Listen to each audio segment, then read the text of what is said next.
Have you ever gotten on a bus without giving it much thought? It's something we do all the time. You wait at the stop, you get on, maybe find a window seat, put on your headphones, and disappear into your own world for a while until you reach your destination. That's exactly what Tim McLean, a 22-year-old young man, did. He lived a simple life, worked at a traveling carnival, always on the move. That day, he was headed home. He wasn't a troublemaker, had no enemies, just another passenger on Greyhound Route 1170, crossing the vast and peaceful Canadian prairies.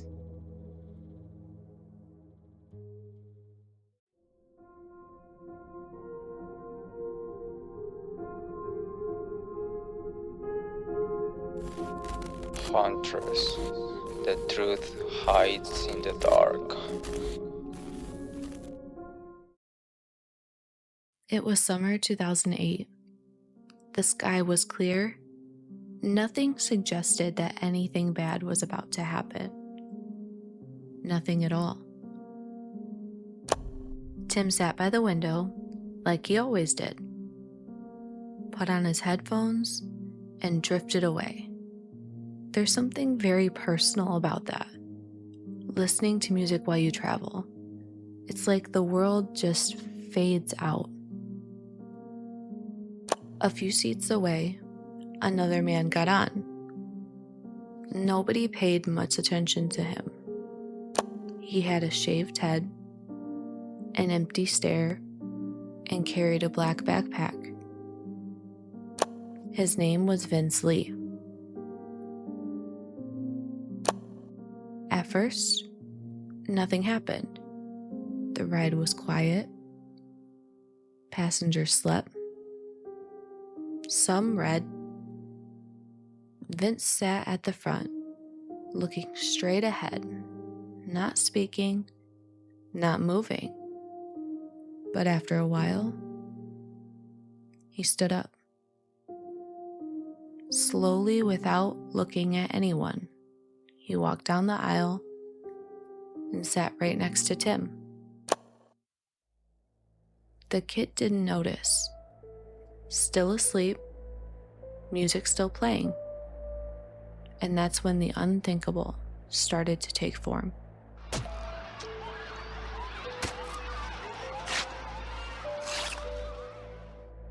Picture this. You're riding on the bus. The road stretches endlessly under the sky. Everything is calm. And suddenly, screams. First one, then several. The driver slams the brakes. People start running towards the back door. And in the middle of the chaos, there's something that breaks reality. A man, holding a knife and blood. A lot of blood. What happened next defies logic. Vince had pulled a large knife from his bag, and without warning, he started stabbing Tim while he was sleeping. The first blow landed on the neck, then the chest. Tim never got a chance to react. He never even fully woke up. The bus stopped, the drivers and the passengers fled. They locked the door behind them, trapping the attacker inside. But the nightmare was far from over.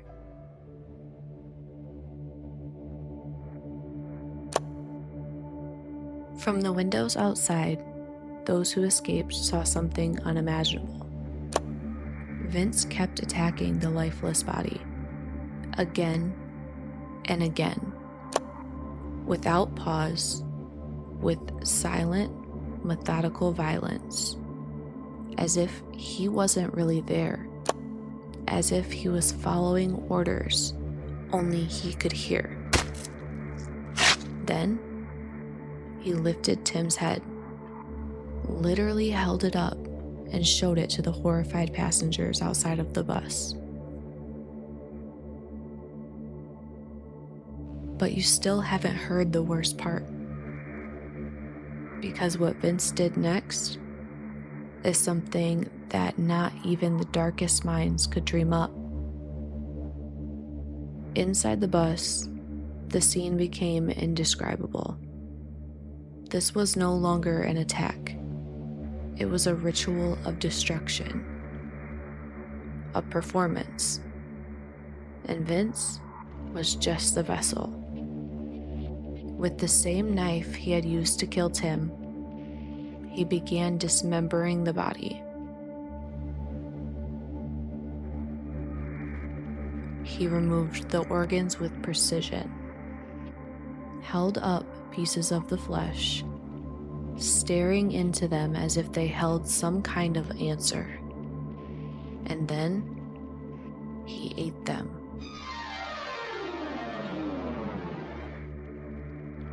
Yes, he devoured him. Witnesses couldn't believe what they were seeing. Some vomited, others cried, and some just froze, staring into a scene that didn't belong to reality. It took hours for police to finally enter. And they did. Vince was still there. Calm, silent. In his pockets, they found an ear. In his bag, parts of Tim's heart and lungs. And on his face, a disturbing peace, like it was finally over. The question was why? Why would someone do something like this? At the trial, Vince Lee barely spoke. Psychiatrists evaluated him. Diagnosis: severe paranoid schizophrenia. According to him, a voice had ordered him to kill Tim McLean. Told him that Tim was a demonic being and that if he didn't kill him, he himself would die. The court ruled him not criminally responsible due to mental illness. He wasn't sent to prison. Instead, he was committed to a psychiatric facility. Over the years, Vince received supervised outings, then unsupervised ones. And in 2017, Canada's justice system declared him recovered.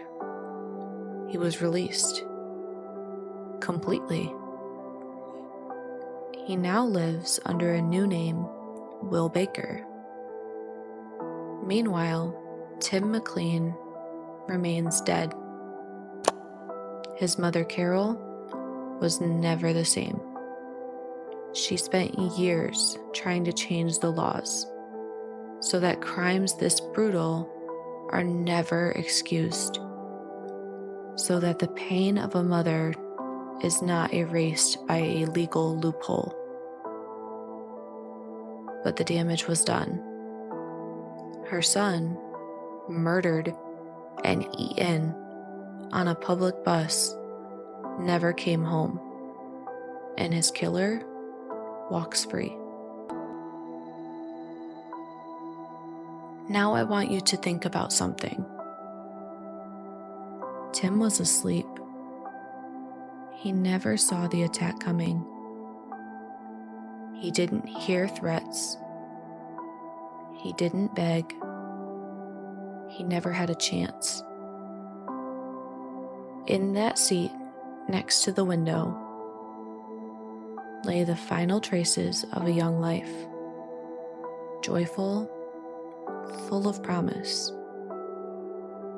All of it because a stranger heard a voice in his head.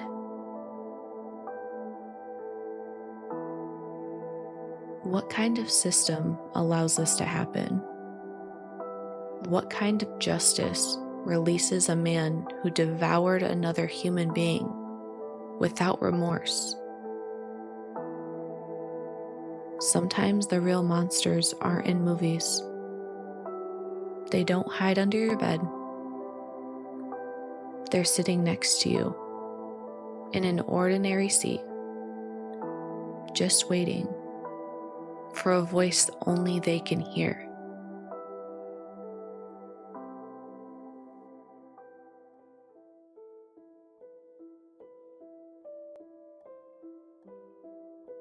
If this story chilled you, wait for what's coming, because true horror doesn't always end with the credits.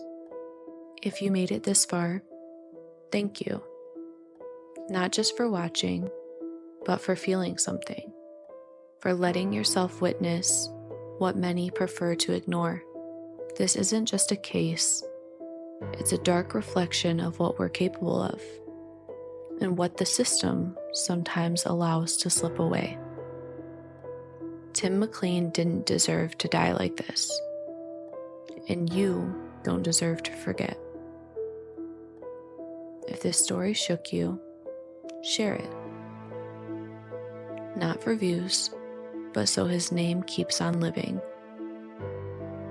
I am Hauntress, and I'll be waiting for you in the next shadow.